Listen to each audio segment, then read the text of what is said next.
Friends, हम geometry का एक ये न्यू कॉन्सेप्ट लेके आए हैं, रेखा एवं कोण यानी लाइन एंड एंगल।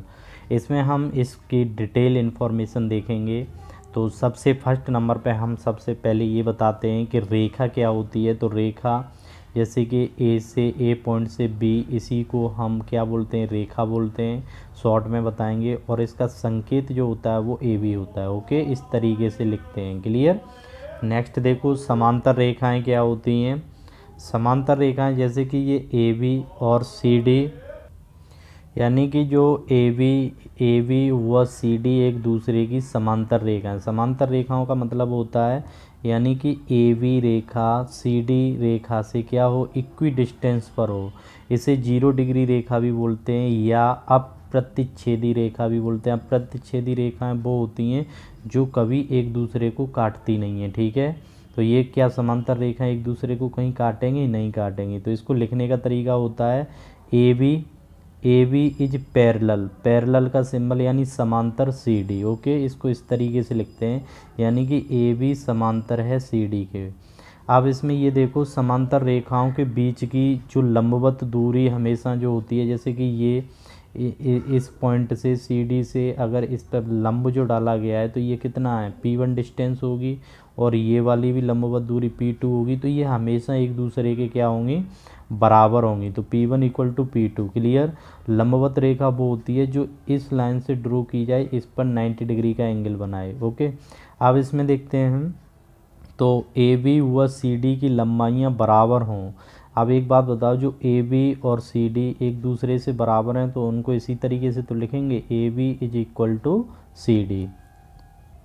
अब बताएंगे असमांतर रेखाएं कौन सी होती हैं, जो एक दूसरे के समांतर नहीं होती। जैसे कि यहाँ पर ए बी और सी डी ये असमांतर हैं, जो कि एक किसी पॉइंट पर क्या करती हैं, इंटरसेक्ट करती हैं, मतलब प्रतिच्छेद करती हैं।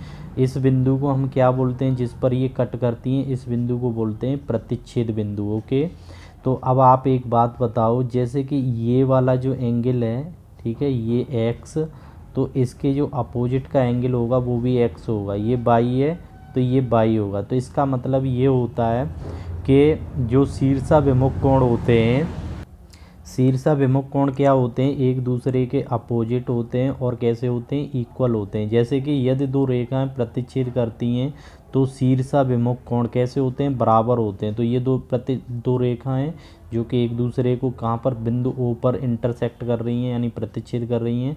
तो जैसे एंगल ए ओ डी यानी ए ओ डी, ये एंगल इक्वल होगा सी ओ बी के।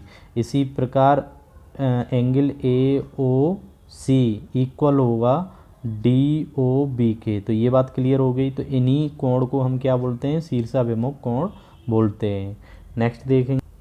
नेक्स्ट आता है संपूरक कोण। संपूरक कोण क्या होते हैं, यानी कि जिन दो कोण का योग, जैसे कि अल्फ़ा और बीटा, अल्फ़ा और थीटा है ये यहाँ पर। तो मान लो कि ये एक लीनियर एंगल है, लाइन है, लाइन पे ये पूरा एंगल कितना होता है, 180 डिग्री। तो थीटा और अल्फ़ा को ऐड करेंगे तो कितना आएगा, 180 डिग्री। तो आप अच्छी तरीके से जानते हैं कि जो ये संपूरक कोण का मतलब होता है कि जिसका सम, दो एंगल का सम क्या हो, 180 डिग्री हो, तो उसे हम बोलते हैं संपूरक कोण। यानी कि थीटा व अल्फ़ा संपूरक या अनुपूरक होंगे कब, जब इन दोनों का सम 180 डिग्री होगा। ओके, तो इन्हें सप्लीमेंट्री एंगल भी बोलते हैं। यदि इन दोनों एंगल का सम 90 डिग्री होगा तो इन्हें बोलते हैं कॉम्प्लीमेंट्री एंगल। ओके, कोट पूरक कोण, इनको क्या बोलते हैं, कोट पूरक कोण। कौन से होते हैं, जिन दो एंगल का सम 90 डिग्री होता है, यानी कि योग 90 डिग्री हो, तो उन्हें पूरक या कॉम्प्लीमेंट्री एंगल बोलते हैं। ठीक है। और संपूरक कोण, जिन दो एंगल का सम क्या हो, 180 डिग्री हो, ठीक है, तो उन्हें संपूरक कोण बोलते हैं। अब हम आपको बताते हैं कि रैखिक कोण। एक यहाँ पर जैसे कॉन्सेप्ट ये ले लें कि एक एंगल 60 डिग्री है, एक एंगल 60 डिग्री है, तो इसका दूसरा कॉम्प्लीमेंट्री एंगल कितना होगा, तो 30 हो जाएगा। 90 यानी 60, 90 माइनस 60 करेंगे तो 30 हो जाएगा। तो वो हो जाएगा उसका कॉम्प्लीमेंट्री एंगल। ओके, अब रैखिक कोण योग में क्या होता है, यानी लीनियर एंगल पेयर। ये क्या होता है, जिन, जैसे कि मान लो ये एक लाइन ए ओ बी है, ठीक है। इसे रिज कोण जो पूरा बनता है वो कितना होता है 180 डिग्री।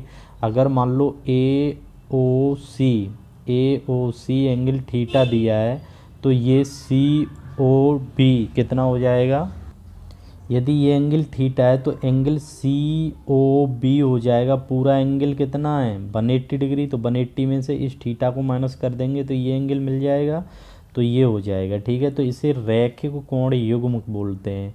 नेक्स्ट बताते हैं रैखिक कोण युग्म, मतलब इसमें क्या होता है, जैसे कि इन्हें जैसे अब शीर्षाभिमुख कोण क्या होते हैं, यदि ए बी और सी डी दो असमांतर रेखाएं किसी असमांतर मतलब समांतर नहीं असमांतर रेखाएं किसी बिंदु पर इंटरसेक्ट करती हैं यानी प्रतिच्छेद करती हैं, तो इन रेखाओं के द्वारा बना कोण यानी इनके अपोजिट कोण के बराबर होता है। जैसे कि यहाँ पर देखो ए और ये यहाँ पर ओ पॉइंट ले लें, अगर इस पर ओ पॉइंट ले लेंगे तो ए ओ डी यानी बीटा किसके इक्वल है, बीटा का अपोजिट थीटा है तो थीटा के बराबर होगा, और अल्फ़ा का अपोजिट क्या है गामा है। गामा थोड़ा सा सही नहीं बना हुआ है, तो अल्फ़ा एंगल गामा के इक्वल होगा। ठीक है, अगर ये वाला एंगल है, अगर मान लो कि ये 30 डिग्री है, ठीक है, ये वाला एंगल 30 है तो ये कितना हो जाएगा अल्फ़ा 30 डिग्री हो जाएगा।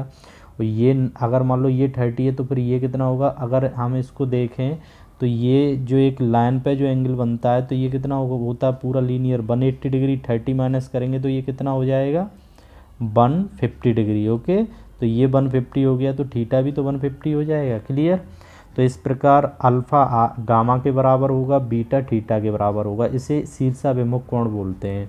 नेक्स्ट बताएंगे कोण मापने की यहाँ पर पद्धति के बारे में बताएंगे कि दो तरीके हैं। एक तो होता है डिग्री यानी अंश मापन होता है, एक होता है रेडियन मापन।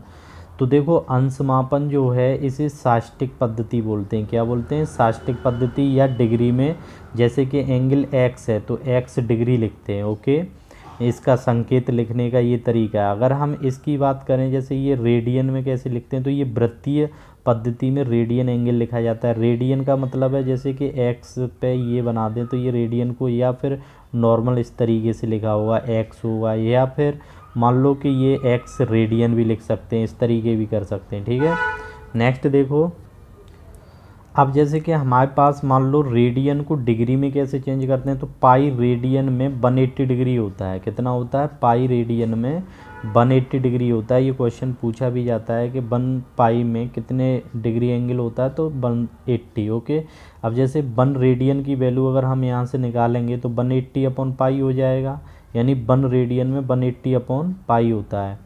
अब जैसे कि डिग्री है तो डिग्री का कॉन्सेप्ट हो जाएगा पाई अपॉन 180 रेडियन हो जाएगा। ठीक है, तो एक बात अच्छी तरीके से याद रखना, जब हमें डिग्री दिया होगा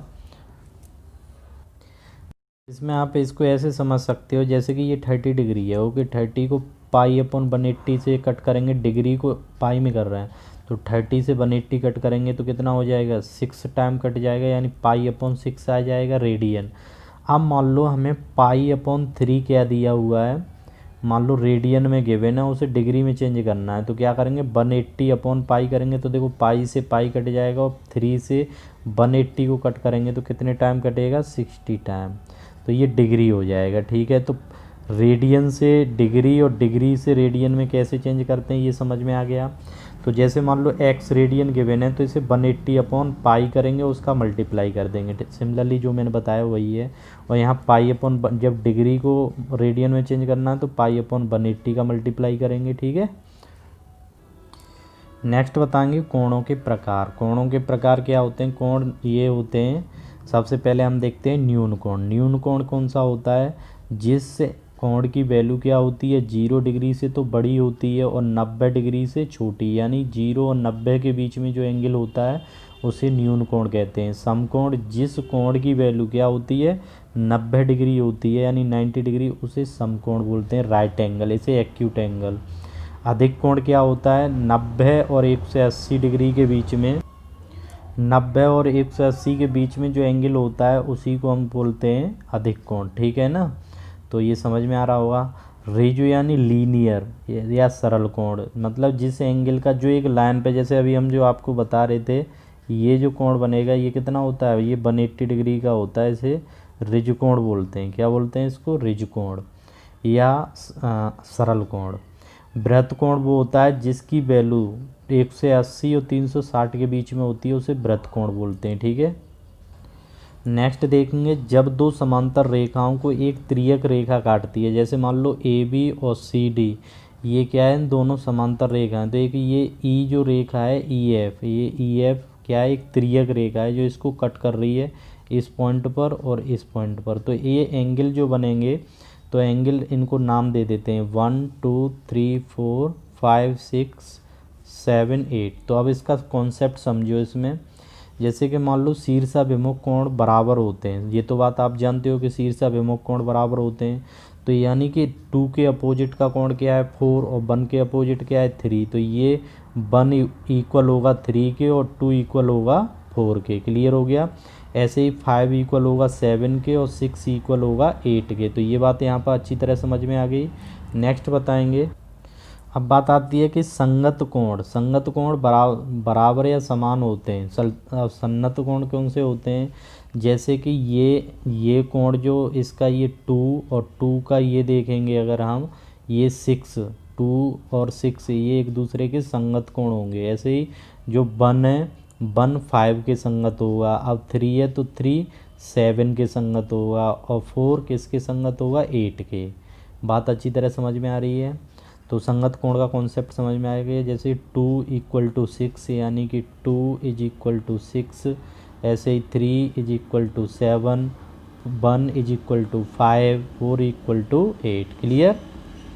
अच्छा, इसमें आपको हम एक और नेक्स्ट और बताते हैं एकांतर कोण। एकांतर कोण क्या होते हैं, जैसे कि 3 के अपोजिट कौन सा है, ये 5। ठीक है ना, ये मतलब इनको एकांतर कोण बोलते हैं। ऐसे ही 4 6 के इक्वल होगा, 3 5 के इक्वल होगा, 1। अब ये एक्सटर्नल है तो ये बहिष्कोण है। 1 के एकांतर कौन सा होगा 7 और 2 के एकांतर कौन सा होगा 8। क्लियर हो गया। तो इसी तरीके से हमने ये यहाँ पर ये एकांतर कोण का कंसेप्ट लिखा है। तो ये अच्छी तरह समझ में आ रहा होगा आपको, जो मैंने अभी बताया वैसे ही है। ठीक है। अच्छा, हम आपको एक और पॉइंट बताते हैं, एक ही तरफ के अंतः कोण व बाह्य कोण या बहिष्कोणों का योग जो होता है वो 180 डिग्री होता है। जैसे एंगल 3 और 6 इक्वल टू एंगल 4 और +5। तो ये यहाँ पर समझो चित्र में एंगल 3 और 6, ये अगर इन दोनों का योग कितने के डिग्री के इक्वल होता है 180 डिग्री के इक्वल। ठीक है। और एंगल 4 और 5 का योग किसके इक्वल होगा, कॉन्सेप्ट समझ में आ रहा है, 180 डिग्री के इक्वल। तो ये कौन से होते हैं, ये एक ही तरफ के अंतः कोण होते हैं। ठीक है। इनका योग क्या होता है 180 डिग्री। अब इसमें जैसे ये अंतः कोण का कॉन्सेप्ट ये तो समझ में आ गया, मैंने जो बता दिया आपको। अब नेक्स्ट देखो, अब बहिष्कोण का कॉन्सेप्ट समझो। बहिष्कोण एकांतर कोण, जो एक ही साइड के जो कोण होते हैं उनका योग भी क्या होता है 180 डिग्री होता है। ये कैसे समझोगे, जैसे कि एंगल 1 और एंगल 8 का योग जो होगा, एक ही साइड के बहिष्कोण है। ठीक है। तो 1 और 8 का जो सम होगा वो 180 डिग्री होगा। ऐसे ही 2 और प्लस एंगल 7, इसका भी क्या सम होगा 180 डिग्री होगा। तो ये कॉन्सेप्ट अच्छी तरह समझ में आ गया होगा। नेक्स्ट बताएंगे आपको, जैसे कि अगर दो समांतर रेखाएं यानी ए बी और सी डी को एक तिर्यक रेखा इस प्रकार काटती है कि वो एक जो कोण है वो 90 डिग्री का बनता है। कितने डिग्री का 90 का। तो इसके सारे जो कोण होंगे ना वो 90 के होंगे, यानी 1 2 3 4, यानी जितने भी ये कोण हैं वो सब क्या हो जाएंगे 90 डिग्री के हो जाएंगे। ठीक है। ये बात अच्छी तरीके से याद रखना। अगर दो समांतर रेखाओं को एक तिर्यक रेखा, अगर एक एंगल उसका 90 डिग्री है तो सभी कोण क्या होंगे 90 डिग्री के होंगे। अब जैसे इसमें एक कॉन्सेप्ट और होता है, जैसे यदि एक भी कोण 90 डिग्री का ना हो तो इसके जो लेस देन यानी कि जितने भी एक्यूट एंगल होंगे वो सारे बराबर होंगे। ऐसे ही ग्रेटर देन 90 डिग्री से अगर बड़े हैं तो वो भी बराबर होंगे। जैसे 2 = होगा 4 के। ये बात आप अच्छी तरह जानते हैं कि ये जो एंगल 2 है 2 इक्वल होगा 4 के शीर्षाभिमुख कोण, और 4 होगा इक्वल 6 के और 6 होगा 8 के। अल्टरनेटिव कॉन्सेप्ट समझ में आ रहा है कि नहीं, जो अभी हमने बताया था। ऐसे ही 1 को देखेंगे तो 1 इक्वल होगा 3 के और 3 इक्वल होगा अल्टरनेटिव कॉन्सेप्ट 5 और 5 होगा 7 के। तो इस प्रकार हमारा वीडियो यहीं फिनिश होता है। अब नेक्स्ट जो हम बताएंगे वो बहुभुज के बारे में बताएंगे। तो अभी तक हमारे चैनल को आपने सब्सक्राइब नहीं किया है तो सब्सक्राइब कर लें इसी टाइप की फुल इन्फॉर्मेशन लेने के लिए। Thank you.